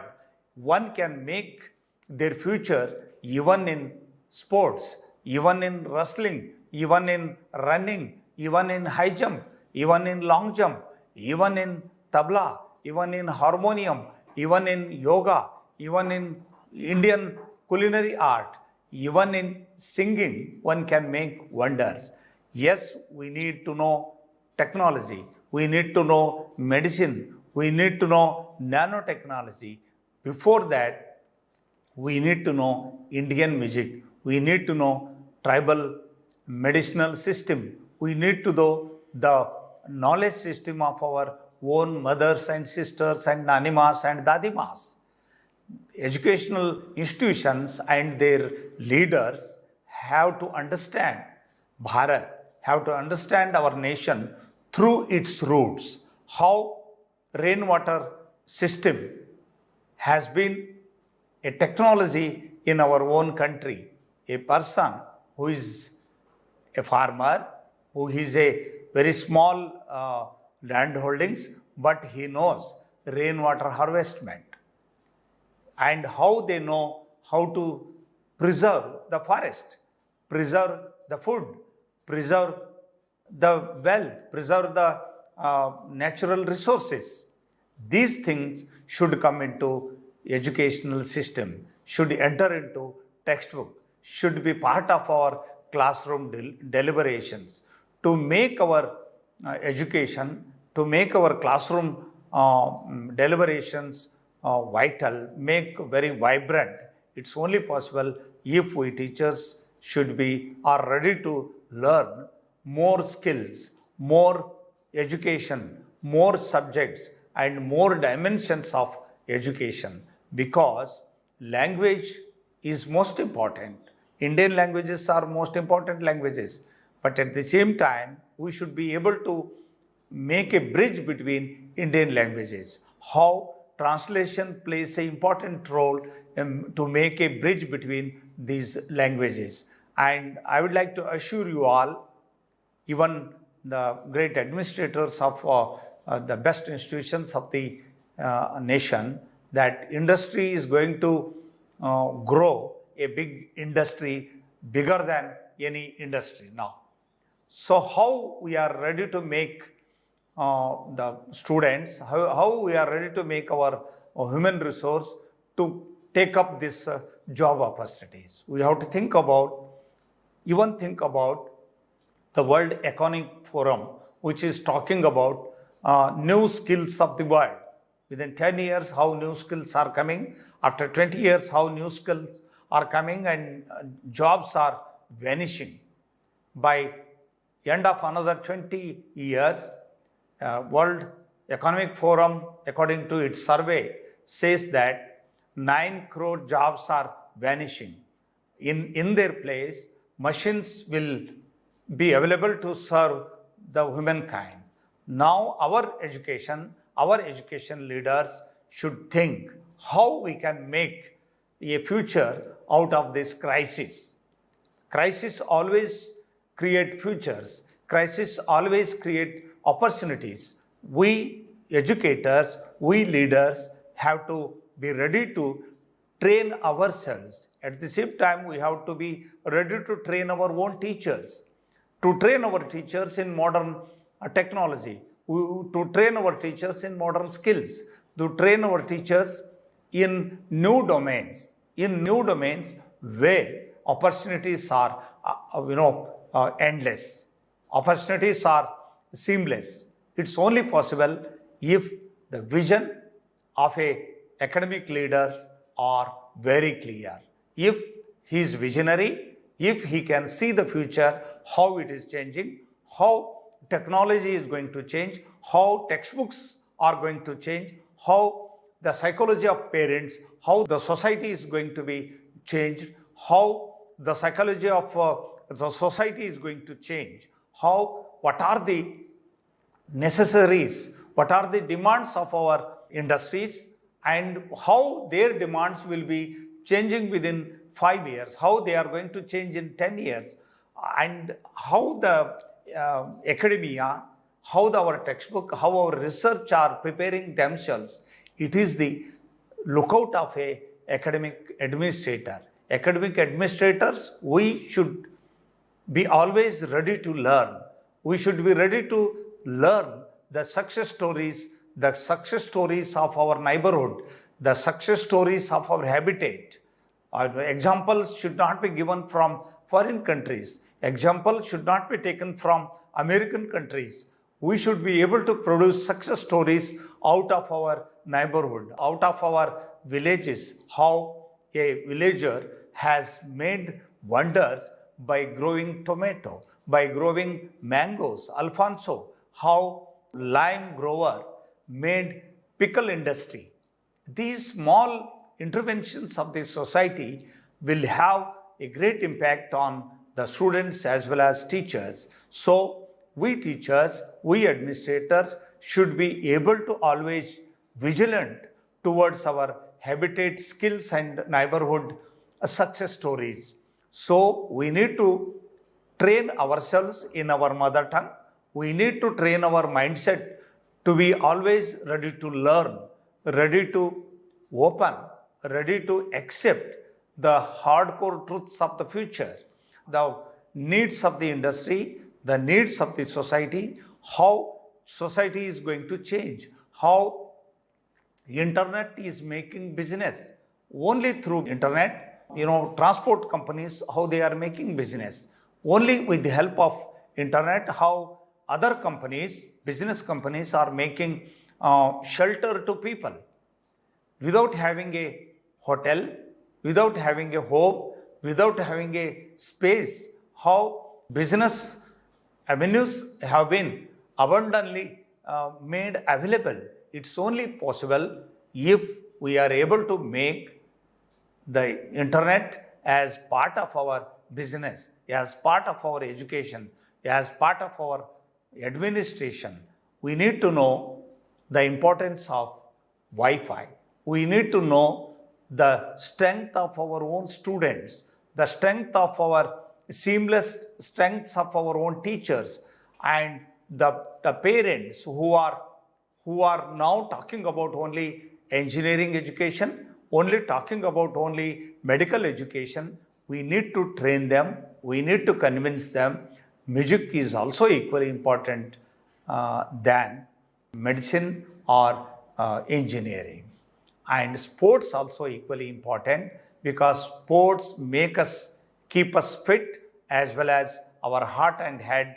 And now the government of India, now the world is going to make a future even in sports. It's only possible if administrators are always able to research on the neighborhood skills and neighborhood whereabouts. And at the same time, we have to keep an eye on the changing moods of our institutions, changing moods of our own teachers, changing moods of our own textbooks, changing moods of our society, changing moods of our catering industries, service industries, changing moods of our computers, changing moods of our laptops and mobiles, and at the same time, changing moods of our birds of our campus, changing moods of our flowers, changing moods of our green leaves. If an administrator, an academic administrator is vigilant, ready to learn, and ready to be practical, more practical, ready to think the future, and he or she will be very much successful, because through the opportunistic view, through a vision that going to make wonders in the future, it's possible to make today only, create today only tomorrow's opportunities. It is only possible through a visionary leader. My friends, we all know, world is changing, time is changing, the rainy seasons are changing, the sunlight, the moonlight, the trees, the flowering, the fruitery are changing, food habits are changing, living habits are changing. But we need to be strong with the Indian ethos of our own society. We need to understand the concept of Rama, the concept of Dharmaraj, the concept of yoga, that do well and you will get the well. Do good things, you will get good things. Do always, follow always the best things. Don't follow crossroads. Don't go for making money very fastly. If I do as a academic leader, if I follow these things, my teachers will follow, my deans will follow, my head of the departments will follow, my young teachers will follow, and students also will follow. My dear friends, we must understand, my words will not be trusted by the society. My words will not be, my preaching will not be trusted by my corps, trusted by my colleagues, will not be trusted by my students, my activities. My doing will be seen and followed by my friends and my society, as well as even my own children. So the great poet Kabir Das said, Kathini and Karni must be one. The words and the doing must be one. My friends, let us believe the philosophy of India. Let us believe the great sayings by the great saint Vivekananda, that education is to make the poorer happy. Education is to give food, shelter to the people who doesn't have. It's only possible if we are able to give a quality education to our young generation, then they will be able to give the best education to their futuristic students and to their children. So let us, with the help of NEP 2020, with the help of National Curriculum Framework, with the help of our own ethos, our own myths, and more a charity of our nation, as Gandhiji once said, knowledge and hand should go together. Then only we can make wonders in India. Then only we will be able to make India a great futuristic India. My friends, education should be able to make the student to do something. He or she who got educated in our institution should be ready to make with their hands one or the other thing, because preaching is not only education, preaching is a small part of education. Doing is also a big domain of education. So, Kathani and Karni should go together. At the same time, knowledge and hands should work together. This is the essence of our education. Thank you very much. Jai Hind, Jai Bharat.